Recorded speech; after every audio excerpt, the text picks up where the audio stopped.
انبیاء کرام تو سب کے نزدیک بال اتفاق معصوم ہے. کیا امت میں سے کوئی شخص معصوم ہو سکتا ہے؟ جامع ترمذی میں حدیث ہے کہ حضرت عمر سے شیطان بھی ڈرتا تھا. او بھئی یہ مسلم بخاری میں بھی ہے. تو ان کی عصمت کیسے ثابت؟ عصمت کوئی نہیں ثابت ہوتی میرے بھائی کہ حضرت عمر سے شیطان ڈرتا تھا. اس سے قطعاً یہ رزلٹ نہیں نکلتا کہ حضرت عمر سے ہمیشہ ہر معاملے میں شیطان ڈرتا تھا. ایسا تو معاملہ نہیں ہو سکتا. ان سے بھی بحیثیت ہے انسان کہ یہ غلطیاں ہوئی ہیں جو رپورٹ بھی ہوئی ہیں, انہوں نے بعد میں اصلاح بھی کی ہے. مجھے آپ کو میں ایک موٹی بات بتا دیتا ہوں, صحیح بخاری میں آتا ہے صلح حدیبیہ کے موقع پر نبی علیہ السلام کے ساتھ گفتگو کرتے ہوئے پوری زندگی پھر وہ بعد میں شرمندہ تھے جو انہوں نے حضور کو کہا تھا ہم حق پہ نہیں دب کے کیوں صلح کر رہے ہیں. تو حضرت بکر نے پھر ان کو سمجھایا کہ چپ کر جائیے, اللہ کے رسول ہے. یہ تو بہت فاحش غلطی ہے جو سامنے موجود ہے, واضح غلطی ہے. ٹھیک ہو کہ جی؟ لہٰذا اس بات کے اوپر یہ نہیں کہ وہ ان سے غلطی نہیں ہوگی, ایک اوور آل ایک جنرل بات. مثلا میں آپ کو بتاتا ہوں, صحیح مسلم میں ایک حدیث ہے حضرت عامر بن سعد ابن ابی وقاص, وہ ایک جگہ حدیث بیان کرتے ہیں کہ نبی علیہ السلام نے فرمایا علی کی میرے ساتھ وہی نسبت ہے جو ہارون کی موسیٰ کے ساتھ, مگر میرے بعد کوئی نبی نہیں. اب یہ حدیث ایک تابعی سنتا ہے اور کس سے سن رہا ہے؟ صحابی کے بیٹے سے, سعد ابن ابی وقاص کے بیٹے سے. وہ کہتا ہے یہ آپ نے حدیث خود اپنے باپ سے سنی ہے؟ نہیں واقعی سنی ہے, خود سنی. اس کو تکلیف کیا ہے, کیوں ماننے میں اس کو آ رہا ہے؟ اس لیے کہ حضرت معاویہ کا دور ہے اور اس دور میں حضرت علی کے اوپر سب و شتم ہو رہا ہے ممبروں کے اوپر. اس دور میں اگر کوئی حدیث بیان کرتا ہے کہ علی کی وہی نسبت ہے میرے ساتھ جو ہارون کی موسیٰ کے ساتھ ہے, اور یہ حدیث بخاری دونوں میں حضرت علی کے فضائل میں پہلی حدیث ہے, تو اس بندے کو کب کبھی طاری ہو جائے گی کہ یار وہ علی جس کو رسول اللہ کہہ رہے ہیں یہ ہارون کی مثل ہے میرے لیے, اس کے اوپر ممبروں پہ لعنت ہو رہی ہے. اور حضور فرما رہے ہیں مگر میرے بعد کوئی نبی نہیں ہے. یعنی اگر نبی کوئی ہوتا تو یہ بھی نبی بن جاتا, کیونکہ میرے بعد کوئی نبی نہیں ہے اس لیے علی نبی نہیں بنا, ورنہ اس میں امپلائیڈ ہے حضرت موسیٰ کی سفارش سے ہارون کو اللہ نے ان کو نبی ساتھ بنایا. تو اب یہ فضیلت حضرت ابوبکر عمر کو بھی حاصل نہیں ہے. ہم تو یار غار کہہ دیتے ہیں نا ابوبکر کو, لیکن حضرت موسیٰ کے ساتھ سپورٹیو کون تھا سب سے ٹاپ آف دا لسٹ؟ کیا یوشوا ابن نون تھے؟ حضرت ہارون تھے. نبی علیہ السلام کے ساتھ اس لیول کا سپورٹیو نہ ابوبکر تھے نہ عمر تھے, صرف حضرت علی تھے. حضرت عمر کو جب پتا چلا نا کہ امی عائشہ پہ تہمت لگی ہے, حضرت عمر نے فرمایا سبحانک ھذا بہتان عظیم, کہا اللہ تو ہر عیب سے پاک ہے, پیغمبر کی زوجہ کیسے کیسے کر سکتی ہیں, یہ بہت بڑا بہتان ہے. انہوں نے کہا یہ سننے کی بات ہی نہیں ہے, یہ جس نے بولا ہے جھوٹ بولا ہے. قرآن نے جب آیتیں نازل کی نا حضرت عائشہ کی براءت میں اور حضرت عائشہ کی پاک دامنی میں, تو بالکل قرآن کے الفاظ یہی تھے. صحابہ کو اللہ نے تنبیہ کی لولا سمعتموہ قلتم ما یکون لنا ان نتکلم بہذا, تم نے یہ کیوں نہیں کہا کہ ہم اس پہ بات بھی نہیں کریں گے. سبحانک ھذا بہتان عظیم, یہ تو بہت بڑا بہتان ہے. تو یہ آیت بھی کس کی موافقت میں تھی؟ حضرت عمر. تبھی تو حضرت عمر کی جو غیرت شجاعت ایسی تھی کہ نبی نے فرمایا کہ عمر جہاں سے گزرتے ہیں شیطان وہاں سے راستہ بدل لے. الٹا شیطان ڈر رہا ہے شیطان ڈر رہا ہے ان سے. تو غیرت اور حمیت بہت زیادہ تھی. گلریز نام ہے میرا. ہاں گلریز بھائی بات کروں. میں نے یہ بتانا تھا, وہ کہتے ہیں کہ یہ کیا صحیح ہے ان کی حدیث ان کی کتابوں میں یہ کہتے ہیں جی کہ حضرت عمر کو دیکھ کے نا ان کے سائے کو دیکھ شیطان بھاگ جائے گا. بڑا زبردست بات کی. اب جواب سن لو اللہ جی. ان کے سائے کو دیکھ کے شیطان بھاگ جاتا تھا. میں اس کا جواب ان کے سائے کو دیکھ کے شیطان بھاگ جاتا تھا. ٹھیک ہے بھائی, میں اس کا جواب اختصار کے ساتھ دیتا ہوں, پھر کبھی انشاءاللہ تعالی تفصیل سے اس کا جواب دیں گے. میرے بھائیو یہ کتاب ہے مجمع الزوائد و منبع الفوائد, جز نمبر 7, چاپ دار الفکر. اس حدیث کے بہت سارے کئی ایک مصادر ہیں, میں اس کو نہیں دکھاتا, بھی وقت نہیں ہے مختصر جواب دینا بھی. اچھا, اسی حدیث کو صحیح سند کے ساتھ طبری نے اپنے تفسیر میں نقل کیا ہے عزیزوں, لیکن اس میں الفاظ کچھ ہو رہے ہیں اور طبری نے اس کی تصحیح بھی کیا. تفسیر الطبری جلد نمبر 1, چاپ مکتبۃ ابن تیمیہ. یہاں پر آپ کو لے کے چلتے ہیں صفحہ نمبر 25 میں عزیزوں. حدیث یہ ہے, صفحہ نمبر 25, حدیث نمبر 16. یہ سب رجال اس کے ثقات ہیں اور یہ نہایت ہی صحیح حدیث ہے. روایت کرتے ہیں کہ ایک شخص نے عمر کے پاس ایک آیت پڑھی, عمر نے اس پہ بڑا غصہ کیا اس نے کہا کہ میں نے رسول پاک صلی اللہ علیہ وسلم کے پاس یہ آیت پڑھی ہے, اس نے مجھ پہ غصہ نہیں کیا. فاختصما عند النبی صلی اللہ علیہ وسلم, دونوں چلے گئے نبی کریم صلی اللہ علیہ وسلم کے پاس. فقال یا رسول اللہ الم تقرانی آیتا کذا وکذا, قال بلا. وہ شخص آیا عمر کے ساتھ, ہو گیا جھگڑا ہو گیا نا, عمر نے اس کو گالی دیا, کچھ کیا ہے کہ تم نے آیت غلط پڑھی. تو اس نے کہا یا رسول اللہ صلی اللہ علیہ وسلم, آپ نے وہ آیت مجھے اس طرح نہیں سکھایا. تو پیغمبر صلی اللہ علیہ وسلم نے فرمایا جی ہاں. فوقع فی صدر عمر وفی صدر عمر شیء, تو عمر کے دل میں ایک بات آ گئی, وہ آ گئی نا, شک ہو گیا کہ پیغمبر یہ کیسے پیغمبر ہے, ایک آیت کسی کو اور طرح سے سنایا, مجھے دوسری طرح سنایا. اچھا, فعرف, تو پیغمبر صلی اللہ علیہ وسلم کو پتہ چل گیا. فعرف النبی صلی اللہ علیہ وسلم ذلك فی وجہ, نبی کریم صلی اللہ علیہ وسلم کو یہ بات کہ عمر کے دل میں شک پڑ رہی ہے, یہ تو اللہ کے نبی ہی نہیں ہو سکتا نا. شک, وہی اس کو شک ہو گیا عمر کو, یہ اس کے چہرے پہ پتہ چل گیا. نبی کریم صلی اللہ علیہ وسلم نے یہ بات عمر کے چہرے سے اس کو پتہ چل گیا. فضرب صدرہ, نبی کریم صلی اللہ علیہ وسلم نے عمر کے سینے پہ مارا, پم, ہا ہا ہا مارا. وہ فرمایا قال ابعد شیطانا, قال ابعد شیطانا, قالها 3, دفع ہو جاؤ شیطان, 3 دفعہ بولا.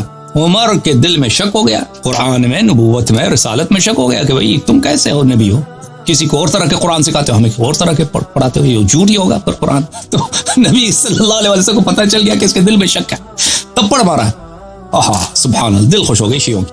اور یہ خود روایت کرتے ہیں کہ شیطان تو عمر سے بھاگ جاتا تھا, جب شیطان عمر کے قریب نہیں آتا تھا. تو وہ شیطان کون تھا پھر؟ ہاں وہ ابلیس ہے, جو ابلیس ہے نا, جو شیطان, بڑا شیطان, وہ تو عمر کے پاس نہیں آتا تھا. ٹھیک ہے, لیکن نبی صلی اللہ علیہ وسلم جھوٹ تو نہیں بولتے. انہوں نے جب مارا ہے عمر کو اور کہا دفع ہو جا شیطان, تو پھر اس بڑے شیطان کو نہیں کہا ہوگا نا. شیطان کون بن گیا پھر؟ بولو شیطان کون ہے؟ پھر فرمایا یا عمر ان القرآن کلہ ثواب, قرآن سب صحیح ہے, ما لم تجعل رحمتا عذابا وعذابا رحمہ, بس قرآن سب صحیح ہے, بس عذاب کو رحمت نہ بناؤ, رحمت کو عذاب نہ بناؤ. اس حدیث کے متعلق عزیزو, یہ حدیث صفحہ نمبر 26 میں ہم پہنچ گئے تھے نا, اس حدیث کے متعلق یہاں پہ شیخ احمد محمد شاکر یہاں پہ بات کرتے ہیں, شروع ہو جاتے ہیں. پھر اگلے صفحے میں کہتے ہیں وَأَصْلُهُ صَحِيحٌ, یعنی اصل الحدیث وہ تصریح منه بصحة الحدیث, فصح الحدیث والحمد للہ, یہ حدیث صحیح ہے. فالحدیث فصح الحدیث, وہ بہت تحقیق کے بعد کہتے ہیں یہ حدیث صحیح ہے, یہ حدیث صحیح ہے, اور پتہ یہ چلا کہ حدیث صحیح. السلام علیکم ورحمۃ اللہ وبرکاتہ. حضرت عمر کے بارے میں کہا جاتا ہے کہ آپ سے شیطان بھاگ جاتا تھا, اور حضرت عمر جہاں سے گزریں گے شیطان وہاں سے نہیں گزرے گا. حضرت عمر کے فضائل کے اندر ہمارے اہل سنت کے اندر یہ روایت بیان کی جاتی ہے. یہ روایت صحیح مسلم, بخاری, ترمذی کے اندر مروی ہے. حضرت عائشہ رضی اللہ عنہا, حضرت بریدہ رضی اللہ عنہ, اور اسی طرح سعد بن ابی وقاص رضی اللہ تعالیٰ عنہ سے مروی ہے. صحیح بخاری کی حدیث نمبر 3294 ہے, اور صحیح مسلم کی حدیث کا نمبر 2396 ہے. سعد بن ابی وقاص سے مروی ہے. میں پہلے متن آپ کے سامنے رکھوں گا, پھر ہم اس کے اوپر گفتگو کریں گے کہ ایسی کیا وجوہات ہے, اس پر ہم غور و فکر کریں گے کہ آیا حدیث کا یہ معنی کہ جو حضرت عمر کی فضیلت کے اندر بیان کیا جا رہا ہے, کہیں اس سے ہم رسول اللہ صلی اللہ علیہ وآلہ وسلم کی توہین اور آپ کا مرتبہ کم تو نہیں کر رہے ہیں. تو ہمیں اہل سنت کا ہمارے ہاں نظریہ ہے, ہمارے اہل سنت کا منہج ہے. ہمارے اساتذہ نے بتایا کہ جو روایت بھی رسول اللہ صلی اللہ علیہ وآلہ وسلم کی شان اور مرتبے کو کم کرتی گھٹاتی ہو, وہ روایت ہمارے نزدیک موضوع ہوگی. یہ ہم اہل سنت کا منہج ہے کہ نبی صلی اللہ علیہ وآلہ وسلم کی ذات قدسیہ وہ ہر بات سے اوپر ہے.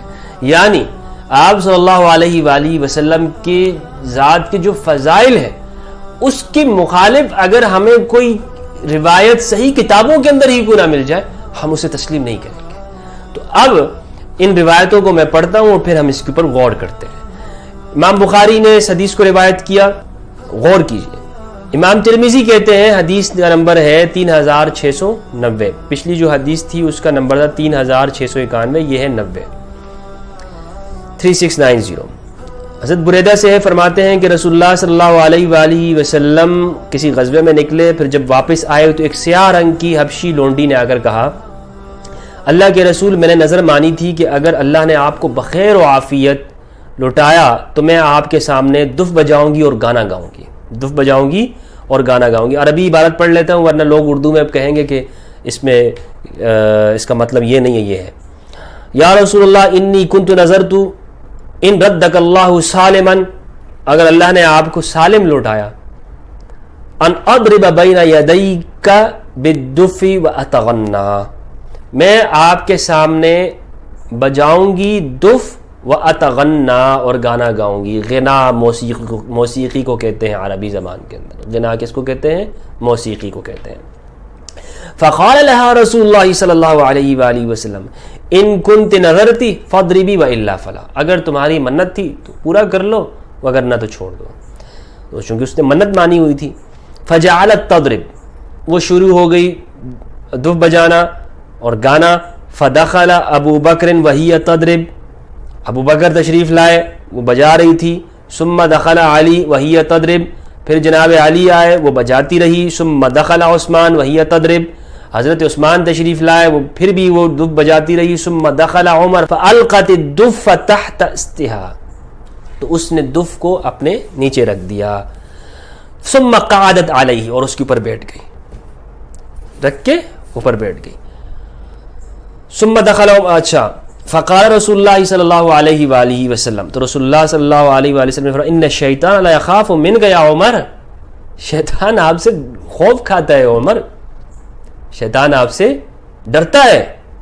انی کنت جالسا وہی تضرب، میں بیٹھا ہوا تھا اور یہ بجاتی رہی. فدخل ابو بکر وہی تضرب، ابو بکر آئے پھر بھی یہ بجاتی رہی دف. ثم دخل علی وہی تضرب، علی آئے پھر بھی یہ دف بجاتی رہی. دخل عثمان وہی تضرب، عثمان آئے اور پھر بھی یہ دف بجاتی رہی.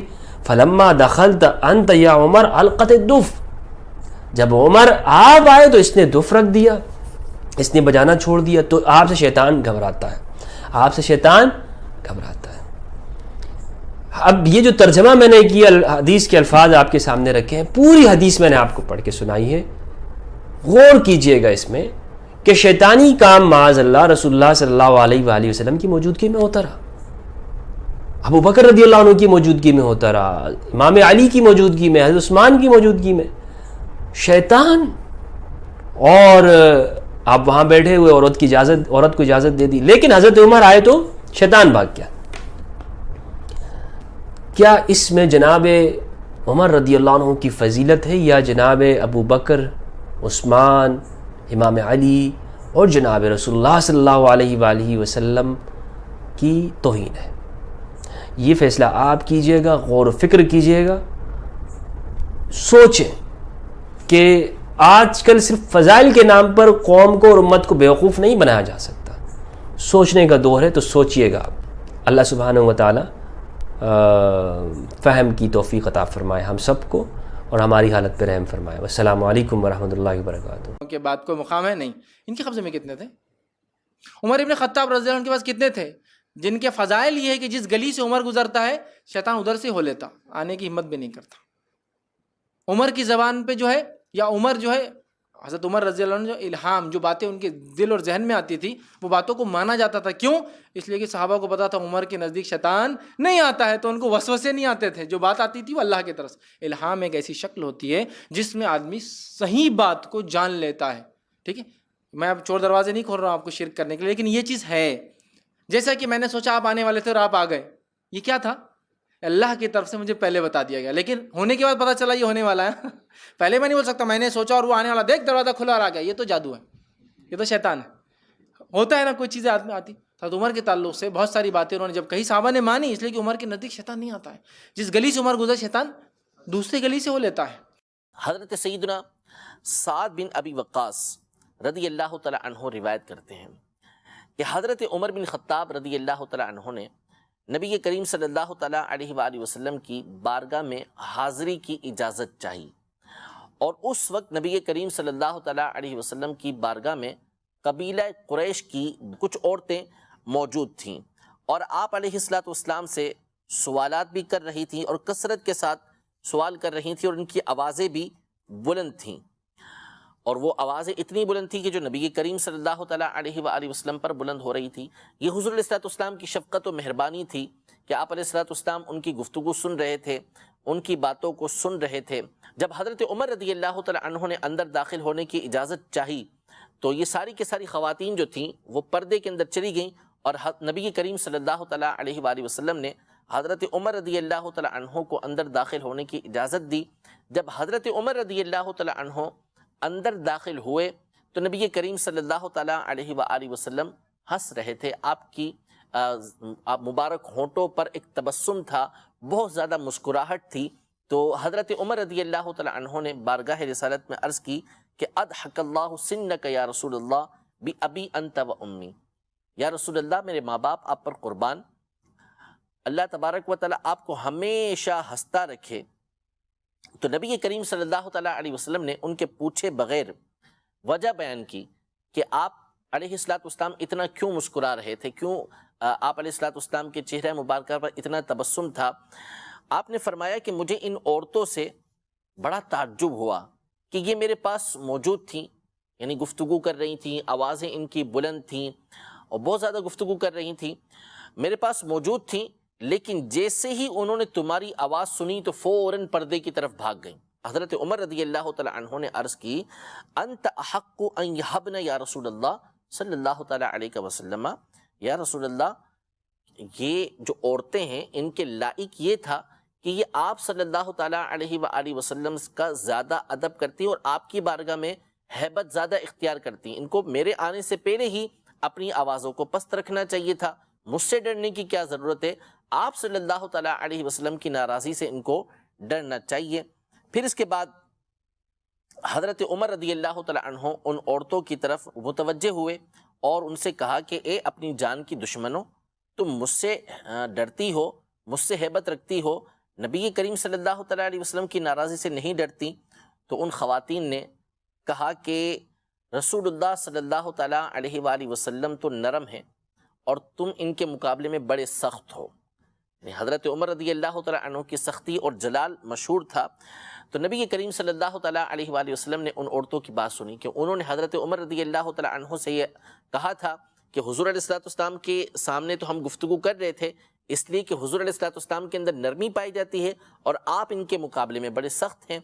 تو حضور علیہ الصلوۃ والسلام نے حضرت عمر رضی اللہ تعالیٰ عنہ سے فرمایا کہ اے عمر ان کو چھوڑ دو, اس ذات کی قسم کہ جس کے قبضہ قدرت کے اندر میری جان ہے, تم جب کسی راستے پر چلتے ہو اور اس راستے پر شیطان چلتا ہو, شیطان آتا ہو, تو تمہیں دیکھ کر شیطان بھی اپنے راستے کو بدل لیتا ہے. یعنی آپ رضی اللہ تعالیٰ عنہ کا جو روب و دبدبہ ہے, آپ کا جو جلال ہے, اس سے شیطان بھی گھبراتا ہے کہ جس راستے پر آپ چل کے جا رہے ہیں وہاں سے شیطان اگر سامنے آ جائے تو وہ اپنے راستے کو تبدیل کر لیتا ہے.